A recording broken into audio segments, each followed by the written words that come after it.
नमस्कार, मैं M K Jha, history lecture Jharkhand एक बार फिर से आप सभी का अपने इस digital platform digital classroom by M K Jha में स्वागत करता हूं। आज हम लोग एक ऐसे विषय पर डिस्कस करने जा रहे हैं जो सिविल सर्विसेज के विद्यार्थियों के लिए बहुत ही ज्यादा महत्वपूर्ण रहने वाला है।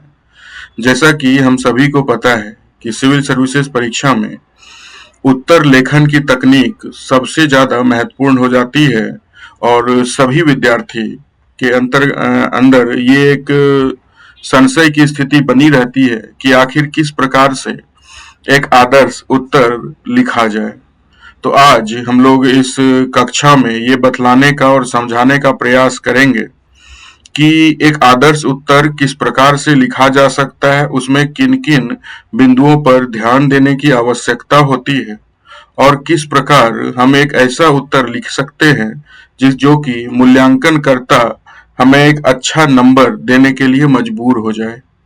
तो आज के इस वीडियो में हम जानेंगे कि एक अच्छा उत्तर किस प्रकार से लिखा जाए। एक उदाहरण के माध्यम से हम लोग जानने और समझने का प्रयास करेंगे। जैसा कि आपको पता है कि उत्तर लेखन के और ये मेरा दूसरा महत्वपूर्ण वीडियो है। पहले वीडियो में मैंने आपको बताया था कि उत्तर लेखन का प्रारूप क्या होना चाहिए, एक आदर्श उत्तर लेखन का स्वरूप किस प्रकार का होना चाहिए, और आज के इस वीडियो में हम आपको बतलाएंगे उदाहरण के माध्यम से कि एक अच्छा उत्तर किस प्रकार से लिखा जा सकता है। तो चलिए समय को ज्यादा व्यतीत ना करते हुए हम आपको सीधा स्क्रीन पर लेकर के चलते हैं और ये समझाने का प्रयास करते हैं कि एक आदर्श उत्तर किस प्रकार से लिखा जा सकता है। तो जैसा कि आप स्क्रीन पे देख रहे हैं, आदर्श उत्तर अभ्यास श्रृंखला का ये पार्ट 2 है। पहले पार्ट में मैंने एक आदर्श उत्तर लिखने का एक डायग्राम आप लोगों को बतलाया था कि किस प्रकार से आप उस डायग्राम में रहकर एक बेहतर उत्तर लिख सकते हैं, और आज के इस श्रृंखला में हम ये बतलाने का प्रयास करेंगे एक उदाहरण के माध्यम से कि एक अच्छा उत्तर कैसे एग्जामिनेशन में लिखा जाए कि मूल्यांकनकर्ता इसे अच्छा से अच्छा मार्क्स हम लोगों को दे। तो ये जो प्रश्न आप स्क्रीन पर देख पा रहे हैं, सिंधु घाटी सभ्यता की उत्पत्ति के कारक बताइए। यह प्रश्न हम लोगों को जेपीएससी के द्वारा आयोजित लोक सेवा मुख्य परीक्षा 2024 में पूछा गया प्रश्न था। दीर्घ उत्तरीय प्रश्न, प्रश्न संख्या 1 में यह प्रश्न हम लोगों को पूछा गया था। तो इसी उदाहरण के माध्यम से आज हम लोग इस उत्तर को लिखने का प्रयास करेंगे और आपको बतलाने का प्रयास करेंगे कि एक बेहतर उत्तर आखिर किस प्रकार से हम लोग लिखते हैं। तो आइए हम लोग सीधा स्क्रीन पर आते हैं, इसके उत्तर को देखते हैं। आदर्श उत्तर का प्रारूप किस प्रकार से होना चाहिए, ये हम आपको समझाने का और बतलाने का प्रयास करते हैं। उम्मीद है आपको यह वीडियो पसंद आएगा। अगर आपको वीडियो पसंद आए तो चैनल को प्लीज सब्सक्राइब करिएगा, इसे लाइक करिएगा। चलिए आगे बढ़ते हैं। तो सबसे जो महत्वपूर्ण उत्तर को मैंने आपको बतलाया था कि किसी भी उत्तर में 3 महत्वपूर्ण हिस्सा होता है। पहला जो हिस्सा होता है वो होता है उसकी भूमिका। वहीं अगर हम लोग, आपको अगर याद हो, मैंने जो दूसरा महत्वपूर्ण हिस्सा बताया था वो होता है उस उत्तर का बॉडी, जिसे हम शरीर भी कहते हैं। और तीसरा जो महत्वपूर्ण हिस्सा होता है वो होता है निष्कर्ष या फिर कंक्लूजन। तो इन्हीं 3 को हम लोग यहाँ पे समझने और जानने का प्रयास करेंगे कि आखिर किस प्रकार से एक अच्छा उत्तर हम लोग लिख सकते हैं। तो सबसे पहले हम लोग बात करेंगे भूमिका की। हालांकि जब आप एग्जामिनेशन में लिखने जाइएगा तो वहां भूमिका जैसे शब्दों का या फिर शरीर या बॉडी जैसे चीजों को उल्लेख हम लोगों को नहीं करना है। बस शुरुआत में एक भूमिका लिखनी है। 30 से 40 शब्दों में हमें कोशिश करना है अपनी भूमिका को लिख दे, और इसके अंतर्गत ये एक प्रकार से आप कह सकते हो पूरे के पूरे उत्तर का एक शुरुआती स्वरूप होता है। और सबसे पहले कोई भी जो एक मूल्यांकन करता होता है वो बेसिकली इसी के माध्यम से आपके संपूर्ण उत्तर का अंदाजा लगाता है, अनुमान लगाता है। तो हम लोग यहाँ पे बात कर रहे हैं सिंधु घाटी सभ्यता के उत्पत्ति उत्पत्ति के कारक के बारे में। तो सबसे पहले हम लोगों के लिए जरूरी होता है कि प्रश्न को समझना। तो प्रश्न है, उत्पत्ति के कारक को हम लोगों को समझाना है कि आखिर सिंधु घाटी सभ्यता का उदय किस प्रकार से, किस पृष्ठभूमि में हुआ था। तो इसका भूमिका में हम लोग क्या लिखेंगे कि सिंधु घाटी सभ्यता, इसका जो पीरियड है 2600 से 1900 ईसा पूर्व, जिसे हड़प्पा सभ्यता के नाम से भी जाना जाता है, भारतीय उपमहाद्वीप की सबसे प्राचीन नगर सभ्यताओं में से एक थी। इसकी उत्पत्ति किसी एक कारण से नहीं बल्कि अनेक सामाजिक, भौगोलिक, आर्थिक और तकनीकी कारकों के समुचित समायोजन से हुई थी। निम्नलिखित बिंदुओं से हम इस सभ्यता की उत्पत्ति के प्रमुख कारकों को समझ सकते हैं। तो इस तरह से अगर हम एक भूमिका लिखेंगे तो अवश्य ही जो एग्जामिनर होगा, जो मूल्यांकन करता होगा, वो प्रभावित होगा और वो बेहतर नंबर देने के लिए प्रयास करेगा आपको। अब दूसरा महत्वपूर्ण बात, अगर हम अब सीधे बॉडी पर ना जाकर के एक और अगर इतिहास का लेखन करें, इतिहास के स्टूडेंट होने के नाते हम अगर इतिहास विषय का उत्तर लिखने का प्रयास कर रहे हैं तो हमें इतिहासकारों के कुछ तथ्यों को शामिल कर सकते हैं। इससे क्या होता है कि आपके बारे में जो मूल्यांकन करता है उसके मन में ये जाता है कि यह विद्यार्थी कहीं ना कहीं गहरी जानकारी रखता है संबंधित विषय में।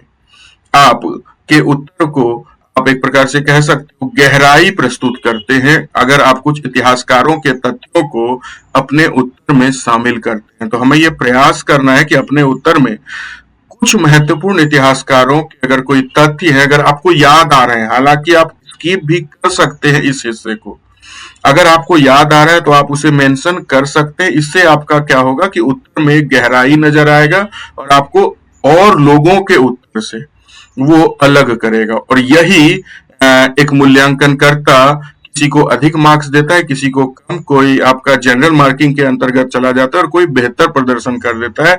तो यही सारी जो छोटी छोटी चीजें हैं जिस पर हमें कार्य करने की आवश्यकता होती है उस पर हम ध्यान दे सकते हैं। जैसे कि अगर हम हड़प्पा सभ्यता के उदय के कारकों की बात कर रहे हैं तो वहां हम कुछ इतिहासकारों को कोट कर सकते हैं। जैसे प्रसिद्ध इतिहासकार सर जॉन मार्शल ने कहा है, क्या कहा है, यह सभ्यता नगरीय संस्कृति का एक उच्च स्तर दर्शाती है जो मेसोपोटामिया और मिस्र के समकक्ष थी। इस तरह के कोट आप अपने उत्तर में शामिल कर सकते हैं। वहीं एक और कोट है, इतिहासकार डीडी कौशाम्बी के अनुसार हड़प्पा संस्कृति कृषि और शिल्प परंपराओं के दीर्घकालिक विकास का परिणाम थे। तो देखिए डीडी कौशाम्बी का जो कथन है वो हड़प्पा सभ्यता के उत्पत्ति को स्पष्ट रूप से समझाने का प्रयास कर रहे हैं। वो हड़प्पा संस्कृति कृषि और शिल्प परंपराओं पर वो जोड़ने का प्रयास कर रहे हैं। तो इस तरह से अगर आप इतिहासकारों के कोट को प्रस्तुत करेंगे तो ऑफ कोर्स आपका जो उत्तर होगा वो अन्य लोगों के उत्तरों से ज्यादा बेहतर होगा। अब हम लोग एक उपशीर्षक देंगे, हालांकि यहाँ भी उपशीर्षक लिखना जरूरी नहीं है, ये मैंने बस आपको बतलाने के लिए कहा है। आप बिल्कुल भी गलती से भी उपशीर्षक नहीं लिखना है, बस आपको कुछ सब हेडिंग्स देते हुए अपने आंसर को अब आगे बढ़ाना है। सबसे पहले मैंने इंट्रोडक्शन दे दिया उत्तर में और उसके बाद कुछ कोट अगर है तो कोट दे दिए और उसके बाद उपशीर्षक देते हुए हम आगे बढ़ेंगे। हालांकि उपशीर्षक हम लोगों को लिखना नहीं है, ये बस आपको बताने के लिए है, जैसे कि भौगोलिक स्थिति एवं नदी तंत्र ये किस प्रकार से रिस्पॉन्सिबल था ये बताएंगे और फिर उसको हम लगभग 30 से 40 शब्दों में, 50 शब्दों में लिखने का प्रयास करेंगे। जैसे सिंधु घाटी सभ्यता का विकास मुख्यतः सिंधु नदी और उसकी सहायक नदी जैसे रावी, सतलज, चेनाब आदि के किनारे हुआ। ये नदियां न केवल जल की उपलब्धता सुनिश्चित करती है बल्कि उपजाऊ जलोढ़ मिट्टी और कृषि के लिए अनुकूल परिस्थितियां भी प्रदान करती हैं। इसके अलावा नदियां परिवहन एवं संचार साधन के रूप में भी उपयोगी थी, जिससे व्यापार और संस्कृति का प्रसार संभव हुआ। तो इस तरह से आप विशेष तथ्यों को भी अपने उत्तर में शामिल करते चलें। जैसे मैंने अगर यहाँ पे सिर्फ सहायक नदी का के निकल गए होते तो शायद ज्यादा प्रभाव नहीं पड़ता, लेकिन मैंने यहाँ पे लिखने का प्रयास किया रावी नदी, सतलज नदी, चेनाब नदी जिसके किनारे सिंधु सभ्यता बसी हुई थी। तो इससे क्या होगा कि जो मूल्यांकन करता होगा उसे समझ में आएगा कि नहीं, इसे विषय के बारे में गहराई के साथ ज्ञान है और ये क्या बतलाना चाह रहा है उस पर वो ज्यादा बेहतर तरीके से अपनी अंडरस्टैंडिंग को बैठा सकेगा। आगे है एक और उपशीर्षक, यहाँ भी आपको उपशीर्षक नहीं लिखना है। अगला जो हम सब हेडिंग देंगे वो देंगे जलवायु एवं पर्यावरणीय अनुकूलता। जरूरी नहीं है कि जो मैं सब हेडिंग दे रहा हूं आपको वही सब हेडिंग देना है। आपको पिछले वीडियो में भी मैंने आपको बताया था कि जब आप उत्तर को लिख रहे हैं तो आप मॉडल उत्तर को देखिए, समझिए, लेकिन उसका अंधा अनुकरण नहीं करना है कि जिस तरह से मैंने आपको बताया बिल्कुल वैसा ही नहीं लिखना है, लेकिन एक आइडियल आंसर इस प्रकार का हो सकता है। इसको आप हेल्प ले सकते हैं, रेफरेंस के रूप में आप इसका इस्तेमाल कर सकते हैं। जैसे कि जलवायु एवं पर्यावरणीय अनुकूलता क्या महत्वपूर्ण है, तो हड़प्पा संस्कृति के समय काल में उत्तर पश्चिम भारत में जलवायु अपेक्षाकृत आर्द्र एवं अनुकूल थी, जिससे कृषि को प्रोत्साहन मिला। इसके अलावा घास के मैदानों और जंगलों की उपलब्धता ने पशुपालन, लकड़ी और अन्य संसाधनों के प्राप्ति को भी सरल बनाया। इस तरह से आपको इसकी पुनर्व्याख्या भी कर देनी है। इससे आपको क्या बेनिफिट होगा, इससे आपके उत्तर में फिर से मैं कह रहा हूं कि एक गहराई नजर आएगी। इस तरह से अगर आप लिखेंगे तो उत्तर ज्यादा बेहतर दिखाई देगा। इसके अलावा कृषि एवं अधिशेष उत्पादन, आप ये तीसरा हेडिंग दे सकते हैं। इसमें क्या है कि कृषि में सिंचाई तकनीकों का प्रयोग, बैल चालित हल, नाप जोक की सटीकता और अनाजों जैसे गेहूं, जौ आदि की उपज ने अधिशेष उत्पादन को संभव बनाया। जब अधिशेष हुआ तो इससे न केवल भोजन की स्थिरता आई बल्कि सामाजिक वर्गीकरण, व्यापार, शिल्पकला और नगरीकरण की भी नींव पड़ी। इस तरह से आपको अपने उत्तर में अलग अलग प्रकार के तथ्यों को साथ ही साथ प्रस्तुत करते जाना है। फिर शिल्पकला एवं तकनीक का विकास, इसने भी सिंधु घाटी सभ्यता के विकास में महत्वपूर्ण योगदान निभाया। तो क्या योगदान निभाया, तो सिंधु सभ्यता के लोगों ने ईंटों का निर्माण किया। ये शिल्पकला उनका एक बहुत ही महत्वपूर्ण शिल्प था। धातु विज्ञान में वो लोग पारंगत, धातु विज्ञान, वस्त्र निर्माण, मृदभांड कला, मुहरें, आभूषण और मूर्तियों की उत्कृष्ट शिल्पकला विकसित की। तांबे, कांसे और अर्ध कीमती पत्थरों के उपयोग ने व्यावसायिक विकास को गति दी। तो इस तरह से आपको अपने उत्तर को प्रस्तुत करते हुए आगे बढ़ना है। इसके अलावा व्यापार और आर्थिक संबंधों को भी दिखलाना पड़ेगा कि किस तरह से व्यापार और आर्थिक संबंध ने हड़प्पा को मजबूत किया। जैसे हड़प्पा वासियों ने व्यापारिक संबंध दूरस्थ क्षेत्र जैसे मेसोपोटामिया, ओमान, अफगानिस्तान तक स्थापित किए थे। इससे वस्तुओं, विचारों, तकनीकी ज्ञान का आदान प्रदान संभव हुआ। व्यापारिक गतिविधियों के चलते नगरों का उदय हुआ और नगर नियोजन की आवश्यकता पड़ी। तो इस तरह से आप देखोगे कि अगर इस तरह से आप उत्तर लिखोगे तो आपका उत्तर ज्यादा बेहतर होगा। अब समाज और प्रशासनिक संरचना किस प्रकार की थी ये भी हम दिखलाएंगे।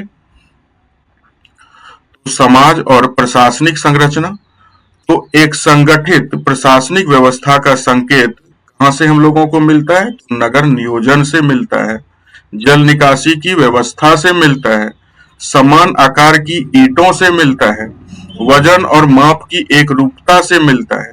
यह एक अनुशासित समाज और शक्तिशाली केंद्रीय सत्ता की उपस्थिति का संकेत देता है जो नगरों के निर्माण संचालन के लिए उत्तरदायी रही होगी।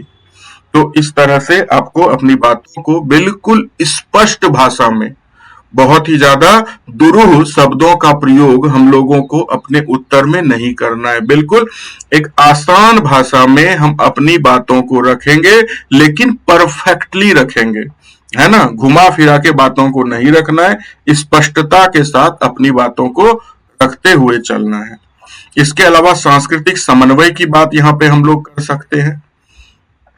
हड़प्पा संस्कृति का विकास पूर्ववर्ती कृषि समुदायों, जैसे यहाँ पे देखिए तथ्य को शामिल करिए, मेहरगढ़ का नाम यहाँ दे सकते हैं, से हुआ। और भी अगर कोई सभ्यता आपके उस समय उत्तर लिखते समय ध्यान में आ जाए तो आप उसको भी शामिल करते हुए आगे बढ़ेंगे। इन स्थलों पर धीरे धीरे तकनीकी और सामाजिक विकास हुआ, जो अंततः एक परिपक्व नगरीय संस्कृति के रूप में सामने आया। इस तरह से आप अपने उत्तर को, आप अपनी बॉडी को पूरा कर सकते हैं, यानी कि अलग अलग सब हेडिंग देते हुए उत्तर की बॉडी को आप, उत्तर के शरीर को आप पूरा करेंगे, जो कि आपके उत्तर का सबसे महत्वपूर्ण हिस्सा होता है। किसी भी उत्तर का इंट्रोडक्शन और निष्कर्ष अगर सारांश को प्रस्तुत करता है तो बॉडी आप कह सकते हो संपूर्ण उत्तर का आधार होता है। तो सबसे महत्वपूर्ण रूप से हमें जो उत्तर लिखना होता है वो बॉडी को लिखना होता है। तो निष्कर्ष में हम सिंधु घाटी सभ्यता की उत्पत्ति बहुआयामी कारकों का परिणाम थी, जो मैंने अलग अलग आयाम को बॉडी में प्रस्तुत किया। प्राकृतिक संसाधनों की प्रचुरता, अनुकूल पर्यावरण, कृषि आधारित अधिशेष उत्पादन, तकनीकी और व्यापार प्रगति तथा संगठित सामाजिक प्रशासनिक ढांचा, इन सभी ने मिलकर विश्व की प्राचीनतम सभ्यता को जन्म दिया। यह सभ्यता न केवल भारतीय इतिहास की गौरवशाली धरोहर है, बल्कि मानव सभ्यता के प्रारंभिक नगरीकरण का एक प्रमुख उदाहरण भी प्रस्तुत करता है। तो इस तरह से अगर आप अपने उत्तर को लिखेंगे और सही अनुपात में आप इंट्रोडक्शन को, बॉडी को और निष्कर्ष को अगर आप सही रूप में, सही अनुपात में लिखेंगे, तो मुझे पूरा भरोसा है कि जब आपका उत्तर एक मूल्यांकनकर्ता के सामने जाएगा तो वो ज्यादा बेहतर नंबर आपको देगा। तो इस तरह से आप बेहतर तरीके से अपने उत्तर को लिख सकते हैं और एक मूल्यांकनकर्ता के सामने प्रस्तुत करते हैं। हाँ, यहाँ पे हम एक बात कहना जरूरी समझेंगे कि जब भी आप अपने उत्तर को लिखिए तो स्वाभाविक सी बात है, अगर आप सिविल सर्विसेज जैसे एग्जामिनेशन में शामिल हो रहे हैं, उसकी मुख्य परीक्षा में शामिल हो रहे हैं, तो जो मूल्यांकनकर्ता होता है वो आपसे उम्मीद करता है कि आपके उत्तर में जरूरत के अनुसार तथ्यों का समावेश हो। अगर आप बिना तथ्यों के केवल लिखते चले जाएंगे एक सामान्य रूप से, तो आपका उत्तर कहीं से भी दूसरे जो विद्यार्थी है उससे अलग नहीं हो पाएगा। तो आपको एक सही, कह सकते हो, धारा में आपको अपना उत्तर लिखना है और सही तथ्यों का और जो भी महत्वपूर्ण कोट वगैरह है उसका समावेश करते हुए लिखना है। तो आप देखिएगा कि आपका उत्तर ज्यादा बेहतर बनेगा। तो उम्मीद है आपको झारखंड लोक सेवा आयोग के द्वारा जो लोक सेवा की परीक्षा हुई थी उसके मेंस एग्जामिनेशन का यह प्रश्न और इसका उत्तर, लेखन की जो शैली है या लेखन का जो एक प्रारूप है, वो आपको पसंद आया। और इसी तरह के और वीडियो हम लेकर के आएंगे और जो महत्वपूर्ण प्रश्न है किसी भी एग्जामिनेशन में, चाहे वो यूपीएससी का एग्जामिनेशन रहा हो या बिहार पब्लिक सर्विस कमीशन का, Uttar Pradesh public service commission का, तो सबके प्रश्नों को हम इस श्रृंखला में लगातार आपके साथ साझा करने का प्रयास करेंगे। तो उम्मीद है आपको वीडियो पसंद आ रहा है। तो आज के वीडियो में इतना ही। मिलेंगे जब अगले वीडियो में इस श्रृंखला के अंतर्गत, तो इसी तरह के और भी महत्वपूर्ण प्रश्नों को हम लोग सॉल्व करने का प्रयास करेंगे। बाकी आप अगर विद्यार्थी हैं और इतिहास में अपनी रुचि रखते हैं तो आप इस चैनल से जुड़ सकते हैं। इसमें अलग अलग प्रकार के प्लेलिस्ट मौजूद हैं, जहां पे आप जाकर के देखेंगे तो आपको अलग अलग प्रकार के जो टॉपिक हैं उस पर आपको अच्छा इंफॉर्मेशन मिलेगा। तो आज के वीडियो में इतना ही। मिलते हैं आप लोगों से अगले वीडियो में।